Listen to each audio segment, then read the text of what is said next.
Hello everybody, thank you for joining us. Today we're going to do a sketch of a hand holding a rose, and we're showing this from a front angle.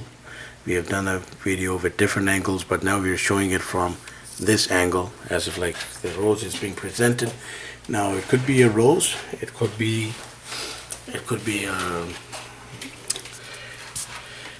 any object actually, but ideally it's a rose. And what we'll start off with is the stalk of the flower.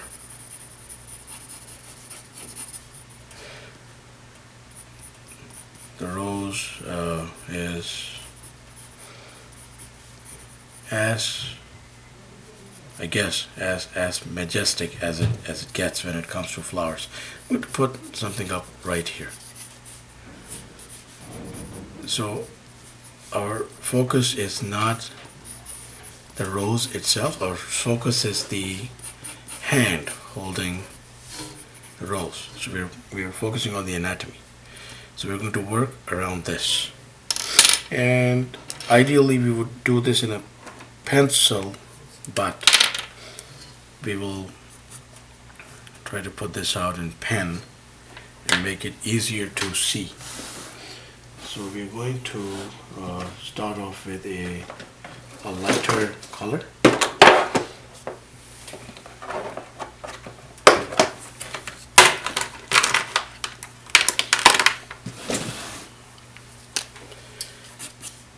So let's put out a general shape first.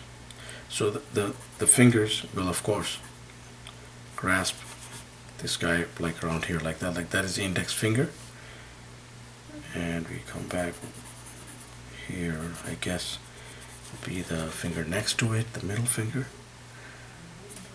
The knuckle set is like that, like going downward like this, and the finger next to it, and the smallest finger here, like ideally plays like this way, because we're looking at that angle. And while we can make it exactly like straight on, I think this is a little more practical. It'll be more fun to work with, more dynamic. And then we round off the bottom of the hand like that. It's going to go into the thumb area here. So, and the thumb is going to show just somewhat like that. But just put that out. There's foreshortening in this particular exercise. So we will find that out in a second, how that works. So if you have just these lines in place, these spider legs, that little one there, this shape, I think you have already gone a ways to put out the primary framework. And now we will begin with putting down the flesh components around this. I'm trying to grab a slightly more, like still lighter color, and we always maintain that around the limbs, around the fingers, our digits, we should try sausages, and they really work.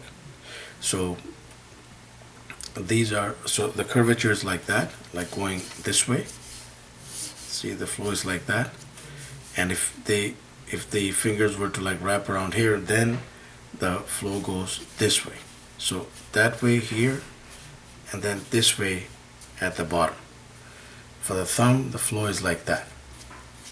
So like rings will do if you want, but not necessary. So we'll put up the index finger here.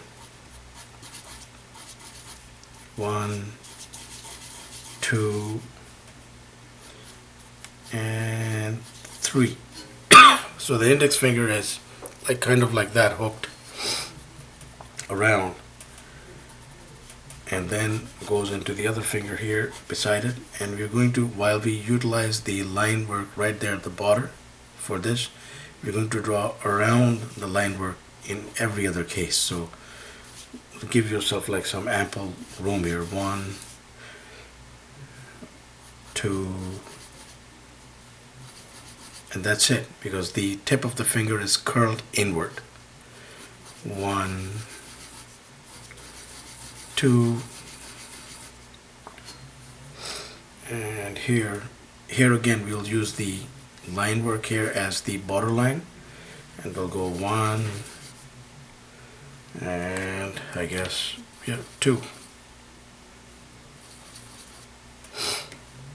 And for the thumb, 1 and 2, and of course that's the oval, and there's the butt of the hand here. We'll bring everything together in a second. I know that it looks a little messy. We've just tried to put down the different components as best we could. So if we were to draw right around this, I think we'll have to make do with a black from this point on.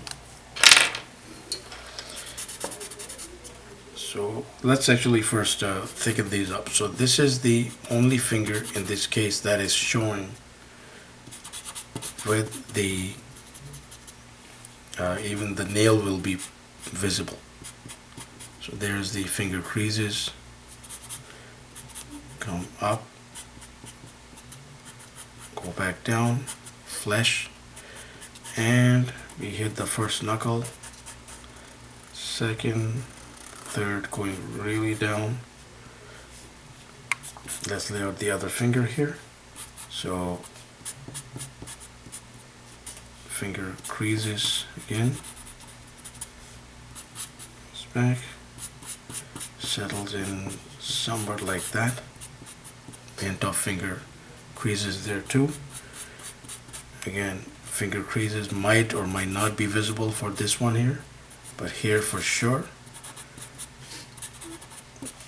Now, of course, every hand we've always maintained is unique. Every hand looks different, and probably the anatomy will come in with varying degrees. So there's the skin folds there, essential. We bring that backward. There's the more skin folds here. We will need them. Stalk might or might not show through. It will depend on how much we have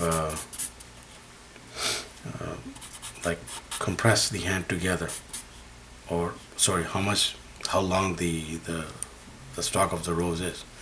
Usually shows, or sometimes it doesn't if it's like cut too short.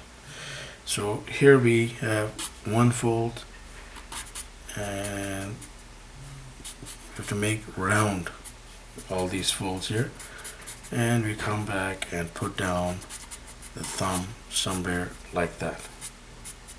And here these folds have to be there to give the impression that this guy is like foreshortened.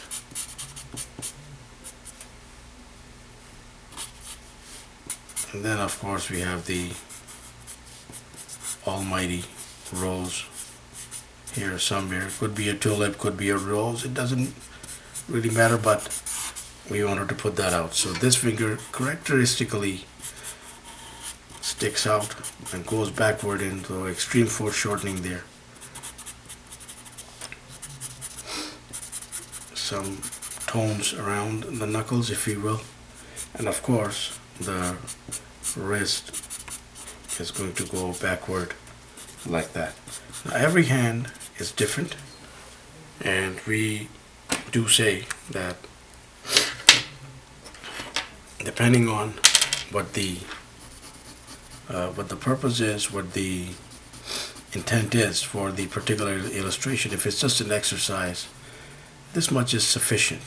And of course, if you move the hand like this, more of this can be eclipsed. Not necessary, but it can be. If we want to have a more direct angle, let's put in some tones here, some tones like that, since we are like using we have opted to do a marker, and then like some like very lightly put in tones will just bring out certain elements of the illustration that we are better off with rather than leaving it, just like flat. So we're just putting a tone around the curvature, suggesting that there's a light source coming from above. And it's all converging here. Now, we do know, and we have maintained this always in different videos, that a quick sketch is a quick sketch, but if you want to pump life into the illustration, more time has to be expended. Time has to be expended, more details have to be worked with very, very patiently. Some people they take hours, some take a few more minutes.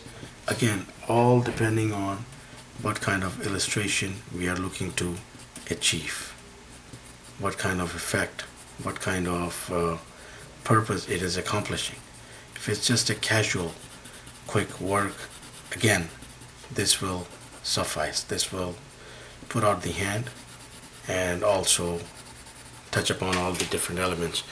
Now, we are putting the crosshatch again around the curvatures, around the lines, and wherever we think the light might be scant. But you have your own angles to work. You can try it with different light sources. It can be a lot of fun. And as we maintained in the beginning of the video, this can also be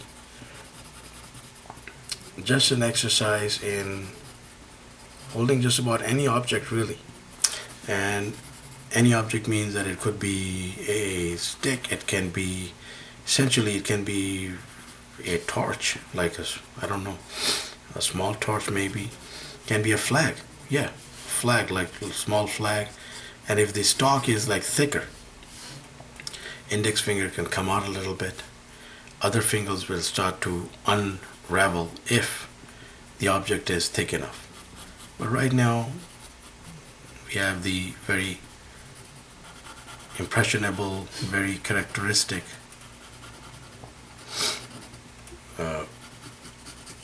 rose as a subject, so most likely from this angle it will somewhat appear along those lines. So there we have it, quick work with a crosshatch and some ink.